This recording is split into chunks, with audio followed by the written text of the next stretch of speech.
Hey, this is Jamie from Divas Who Win Freedom Center, and this is Friday Night Live. We're bringing you hot topics in recovery. No matter what condition your relationship is in, whether you've been happily married for 10 years, or are a newlywed, or you've experienced divorce, I believe that love works. It is the most powerful force in the universe. Love can change the heart of a man or woman. Love can heal the deepest wounds. Love can ignite the dreams of your heart. Love works. It never fails. Even when we think love is not working, it really is. Love is powerful, fulfilling, and worth every bit of the work that it takes. In 1 Corinthians 13, 4-8, it says, love is patient, love is kind. It does not envy, it does not boast. It is not proud.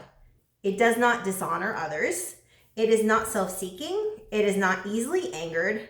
It keeps no record of wrongdoing. I'm sure a lot of you have heard that scripture before. Oh, yeah. But the feelings associated with love can be very, very dangerous. And keeping our sobriety at the forefront can be challenging when relationships in recovery are unhealthy. And this is episode 2 of Relationships in Recovery. So my very special guest tonight is Brooke Nickelson. Hi. And Brooke is married to the wonderful Jimmy Nicholson. Yes, wonderful. So tell me, Brooke, how did you and Jimmy meet? Okay, so we actually met in a Narcotics Anonymous meeting when we were both in rehab, so under a year, at the Palm House Recovery Center here in Athens. Okay. And everything just kind of went from there, one of those love at first sight type things. Wow. So, yeah. Yeah. Awesome. And you guys have been married for how long? We've been married since August 24th of 2019, so going on about 9 months now. Okay, so you're newlywed. Yes, definitely. Awesome. Very, very newlywed. Wow. Yes. Okay, great. So I want to ask you some questions. Sure. So in your, before you came into recovery, what did relationships look like for you? They looked horrible. Even back to, to high school, I was just always searching for somebody, anybody at all that would tell me that they loved me. And it never mattered to me, especially in active addiction when I was so beaten down and broken, and I couldn't stand myself. I couldn't stand to be in my own skin. I definitely didn't have a very good picker, I definitely didn't go, for what I deserved and what I was worth because I felt worthless. So I spent many years in relationships that were volatile, that were very abusive, and led me absolutely nowhere. So before my marriage to Jimmy, I went through many failed relationships and a lot of heartache. Yeah. Sounds familiar. Yeah, I'm sure it is for a lot of us. Yes. So one of the main things that I have found, I love how you're talking about, your picker is broken. Yes. We choose unhealthy people, right? And I believe that that's because of the lack of love we have for ourselves. Right. And you said we're looking for somebody to love us, right? Yes. So it's not necessarily our boyfriend or spouse's job to make us feel good about ourselves. Right. And if we're not feeling so great about ourselves, maybe we're not able to love people correctly either. And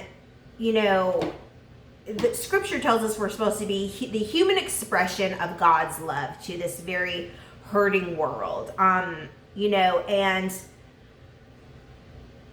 when we are choosing unhealthy people, settling for less because we don't feel like, I didn't feel like I deserved better.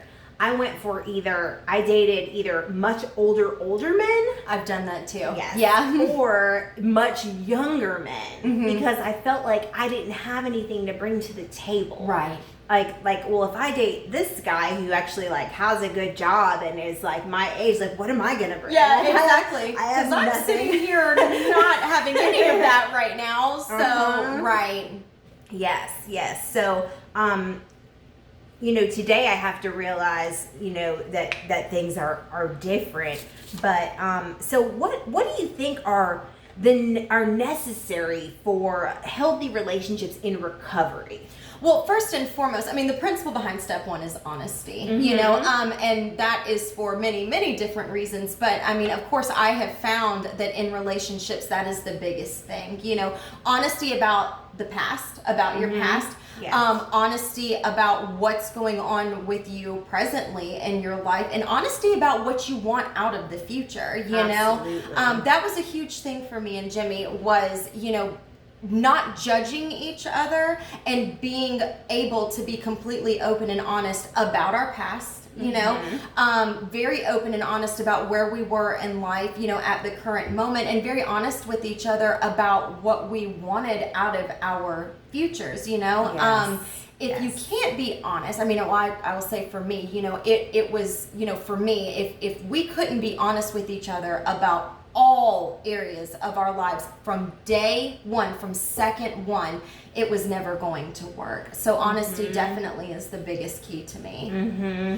And this is, one of my biggest challenges that I have had in recovery is letting others love the real me. Mm-hmm. Even starting with my recovery network, the women in my recovery network. Right. Letting them see who I really am and being able to openly share and be vulnerable and transparent. Right. And that was so hard for me to let people see the real me. And because I was not comfortable with who I was, right. So we share that in common. I'm Yes. seeing that here. We share that in common. Once I was able to be comfortable with myself and love myself, then things became a little bit easier. But I always tried to be the person that the other person might want, right? So it's like, if you like country music, I'm like, oh, I love country music. If you, you like that? I love that. I've loved that all my life. Right. No, I know exactly what you're talking about. Yeah. Mm-hmm. So that was that has been really really challenging for me, and to be able to be intimate, we have like true intimacy, where just allowing a person to be in my personal space, has been really hard as well. So what steps did you take to build the foundation that we have now? Well, first and foremost was the honesty. That was the biggest thing. Was the second we start lying to each other, all trust goes out of the window, and once you have no trust, the relationship tends to fall out the window too. So it was definitely honesty. It was just, like you said, being able to open up and let him see the real me, and for him to be able to open up so I could see the real him, It was letting each other, in completely about where we were at in our recovery at that time.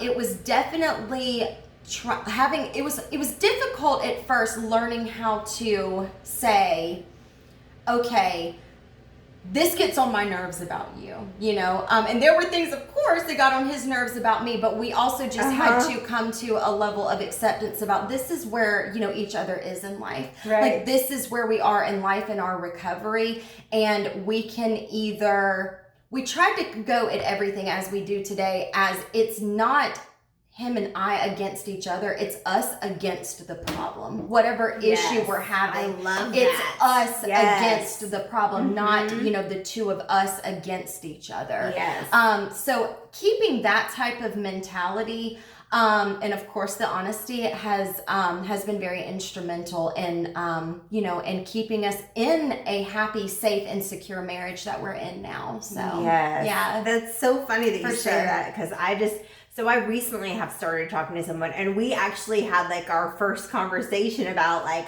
well, when you do this, it really bugs me. Like it's not like me, like I was being like nice about it. Like I was like, listen, I don't care about this.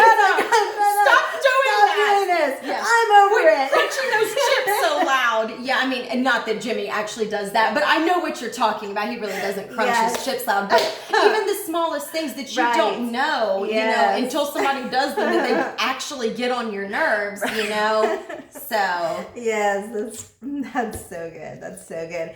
And for me, something I used to struggle with is neediness. Right. And if you like who you are, you're not overly needy. So we come back again to loving yourself, because I used to be, when I was much younger, it was like, I can't live if I don't have this person. You know what I mean? It was like yes, such... absolutely. I don't want you to be out of the same room as me for 2 minutes. You have 2 minutes or less to get back in here. Yes. Or I can lay eyes on you because I was that insecure, So I get that completely. Yeah. And needy people are exhausting, and they make bad choices in relationships. So so don't look to your date for a reason to live, and reserve total dependence on God alone. I find that when I built my relationship with God, then I got all the fulfilling that I was looking for in that